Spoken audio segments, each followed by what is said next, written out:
کہ اس نے حیرت سے کتاب بند کر دی۔ رات 12 بجے سے پہلے کا وقت تھا۔ وہ اپنے کمرے میں پڑھ رہی تھی اور اپنے کمرے کی کھڑکی سے ذرا دور گھر کے دوسرے کنارے کی طرف اسے وہ نظر آیا۔ پہلے اس نے سر کو اٹھا کر جیسے سارے گھر کا بھرپور جائزہ لیا، پھر 1-2 کھڑکی کی طرف بڑھا۔ امرا نے جھٹ سے اپنے کمرے کی لائٹ بجھا دی اور کھڑکی سے سر نکال کر اسے دیکھنے لگی۔ وہ اس کھڑکی سے اچھل اچھل کر اندر جھانک رہا تھا۔ پھر اس نے یہی کام دوسری کھڑکیوں کے ساتھ بھی کیا۔ پھر 2 کھڑکیوں کی چوکھٹ پر کھڑا ہو کر پائپ کا سہارا لے کر اوپر کی منزل کے ایک بیڈ روم میں جھانکنے لگا۔ امرا کا حیرت سے برا حال تھا۔ وہ اتنی مشاقی سے یہ سب کر رہا تھا جیسے اسپائڈر مین ہو اور ایک عرصے سے ایسے کرتب کر رہا ہو۔ پھر وہ اس کھڑکی سے زمین پر کود آیا اور ٹہلنے سا لگا۔ امرا نے سر کو ذرا پیچھے کر لیا۔ اب وہ اس کی کھڑکی کے پاس آ رہا تھا۔ امرا نے آنکھیں پھاڑ کر دیکھا، وہ اسی کی کھڑکی کے پیچھے کھڑا تھا۔ اب وہ کھڑکی بھی بند نہیں کر سکتی تھی۔ وہ دیوار کے ساتھ لگ کر کھڑی ہو گئی۔ اس نے چند منٹ انتظار کیا اور کھڑکی سے پیچھے جھانکنے کے لیے آگے ہوئی اور اس کی چیخ نکل گئی۔ آلیان ایک دم سے اس کے سامنے آیا۔ وہ کھڑکی پر چڑھ چکا تھا۔ امرا، آلیان نے سرگوشی سے کہا، تم یہاں؟ امرا 2 قدم پیچھے ہٹی۔ تم یہاں؟ کھڑکی کی چوکھٹ پکڑے وہ گرنے کے قریب ہوا۔ پھر اس نے جلدی سے مضبوطی سے کھڑکی کو تھام لیا۔ جنگل یا بیابانوں میں اندھیرے کے بستر پر میٹھی نیند سوئے سب جگنو اس کی آنکھوں میں ایک ایک کر کے جاگنے لگے۔ یہ میرا کمرہ ہے، یہ میرا گھر ہے امرا۔ مسکراہٹ دباتا وہ نیچے کو ہو گیا، کسی جنگلی لنگور کی طرح جسے وہ اپنا گرو مانتا ہوگا۔ امرا نے بے طرح حیران ہو کر جیسے جیسے خود کو ہوش میں لانا چاہا، اسے یقین نہیں آ رہا تھا کہ ابھی ابھی جو اس نے دیکھا وہ سچ تھا، حقیقت تھا، خواب نہیں تھا۔ اس کا یونی فیلو ایسے اس کے کمرے کی کھڑکی میں آ کر اسے بتا گیا کہ یہ اس کا گھر ہے۔ اس نے جلدی سے آگے بڑھ کر کھڑکی سے سر باہر نکالا۔ وہ ذرا دور دوسری کھڑکی کی طرف لپک رہا تھا اور بار بار گھڑی دیکھ رہا تھا۔ آخر وہ کر کیا رہا تھا؟ ایسے آدھی رات کے وقت اس کی رہائش گاہ کے گرد پاگلوں کی طرح کود پاند کرتا۔ امرا نے سر کو ذرا آگے کر کے کہا کہ تم یہاں کیا کر رہے ہو؟ جاؤ یہاں سے۔ اس کی آواز پر وہ رک کر اسے دیکھنے لگا، جیسے پریوں کی دیس کی کہانی سنتے بچے سر اٹھا کر آسمان کی طرف دیکھنے لگتے ہیں کہ کیا کوئی پری ان کے سروں پر اڑتی جادو کی چھڑی گھما رہی ہو۔ اگر نہیں تو کیوں نہیں، اگر ہاں تو وہ نظر کیوں نہیں آتی؟ اچھا نو، وہ نظر آ گئی۔ وہ نیچے کھڑا اسے دیکھ رہا تھا۔ وہ کھڑکی سے سر نکالے اس پر خفا سی ہو رہی تھی۔ پاگل ہو کیا؟ آواز کو دھیما رکھ کر وہ چلائی۔ پاگل ہوں میں؟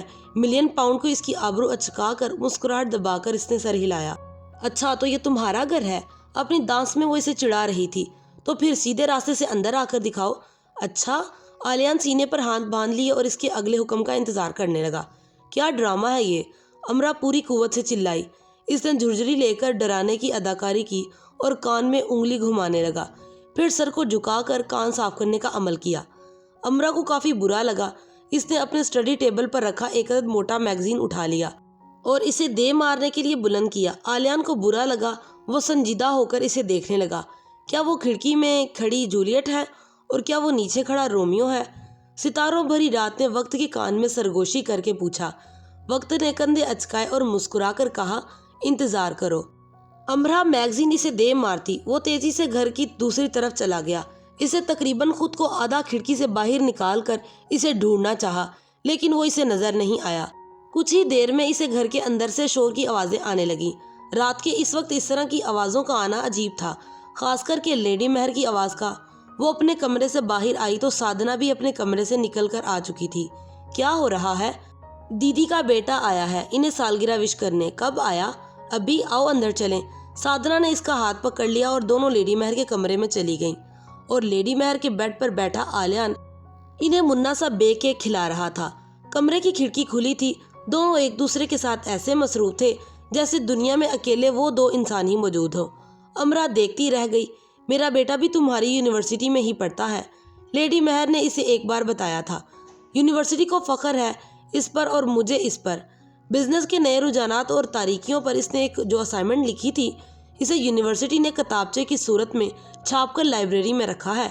سادھنا نے اسے آگے بڑھ کر لیڈی مہر کو گلے لگایا اور سالگرہ وش کی۔ امرا بھی آگے بڑھی۔ آلیان نے جلدی سے کیک چھپا لیا۔ یہ بچا ہوا کیک میں ساتھ لے جاؤں گا۔ اتنے سے کیک میں بھی تمہاری جان ہے۔ لیڈی مہر بہت خوش تھیں۔ نہیں، کیک میں جان نہیں رہی اب۔ ماما آپ کو معلوم ہے لوگ آپ کے گھر کو یونیورسٹی میں کیا کہتے ہیں؟ کیا کہتے ہیں؟ شٹل کاک۔ اور کیسا معصوم انسان تھا نا وہ، کیسے سچ اگل رہا تھا۔ کون کہتا ہے میرے وائٹ ہاؤس کو شٹل کاک؟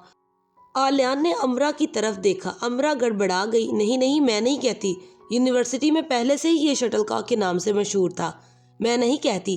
امرا گھبرا گئی۔ یہ ماں بیٹے دونوں کیسے بکلا دیتے تھے۔ آلیان آج رات یہیں رک جاؤ نا، وہ اس کے ہاتھ میں اپنے ہاتھ لے کر بیٹھی تھی۔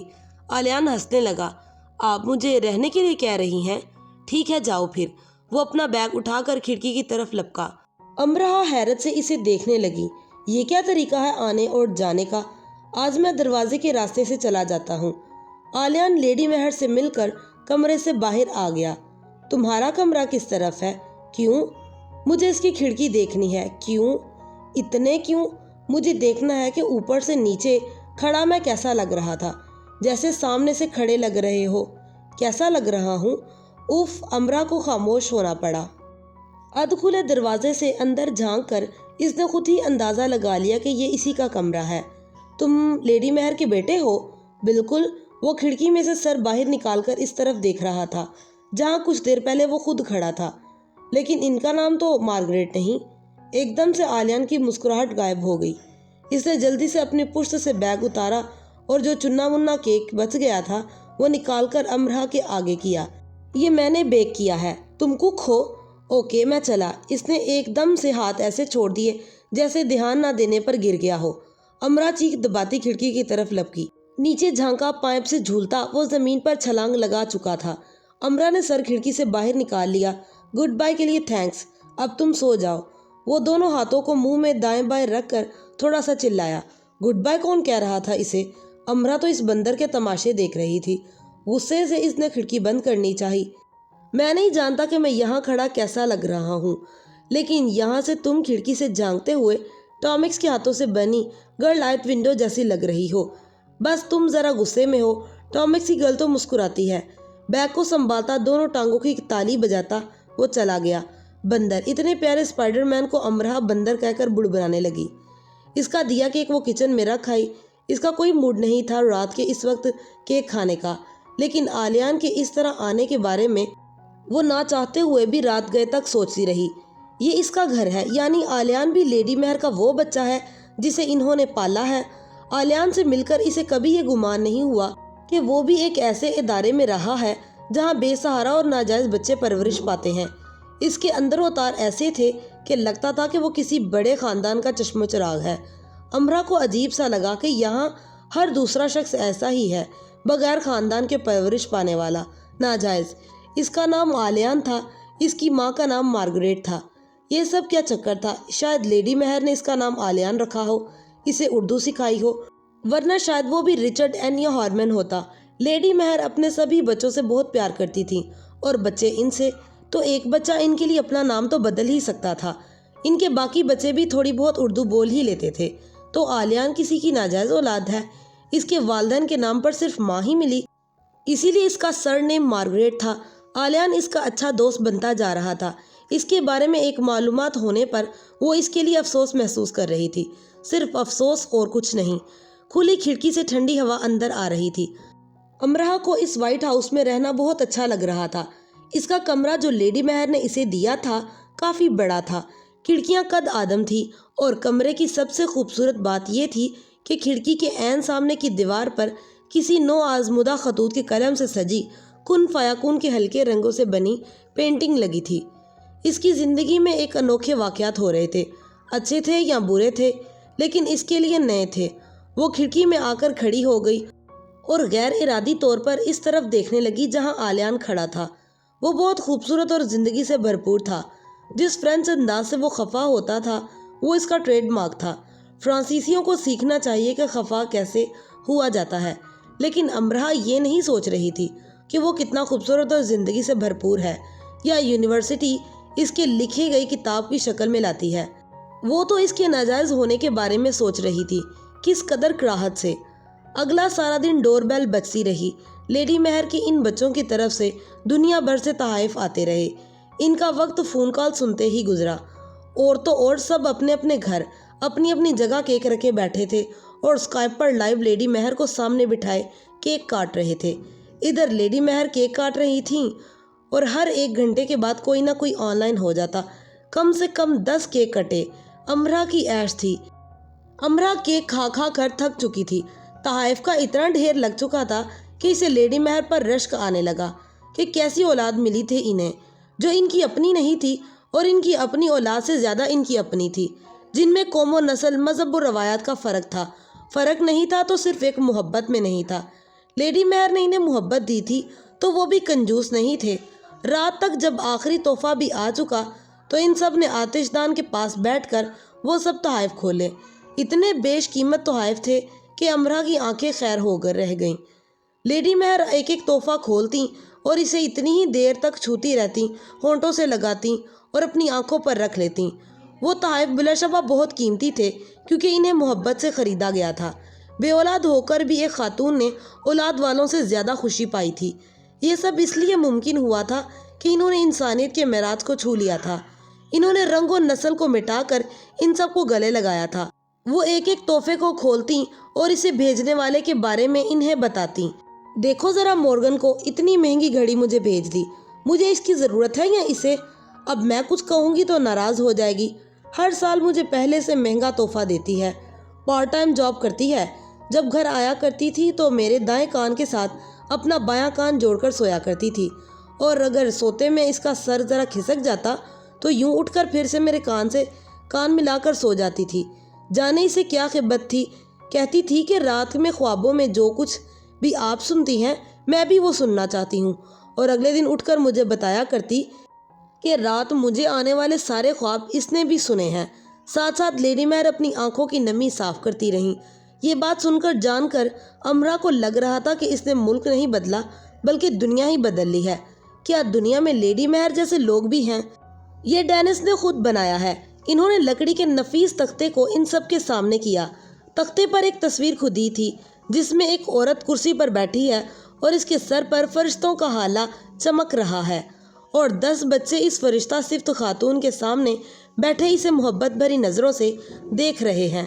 یہ دیکھو کیا بنا ڈالا ڈینس نے مجھے۔ آج کل جرمنی میں ہوتا ہے، اپنا بزنس کر رہا ہے اور ایک NGO بھی چلا رہا ہے۔ یہ 12 سال کا تھا جب ایک رات میرے پاس رہا تو رات کے کسی پہر اپنے بستر سے نکل کر میرے بیڈ کے قریب آ کر کھڑا ہو گیا۔ نہ جانے کب تک کھڑا رہا۔ جب اچانک میری آنکھ کھلی تو میں نے دیکھا کہ یہ میرے پاس کھڑا مجھے ٹکٹکی باندھے دیکھ رہا ہے۔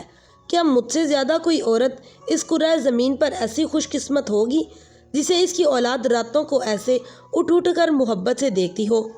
بہت دیر تک لیڈی مہر سب کی باتیں کرتی رہیں۔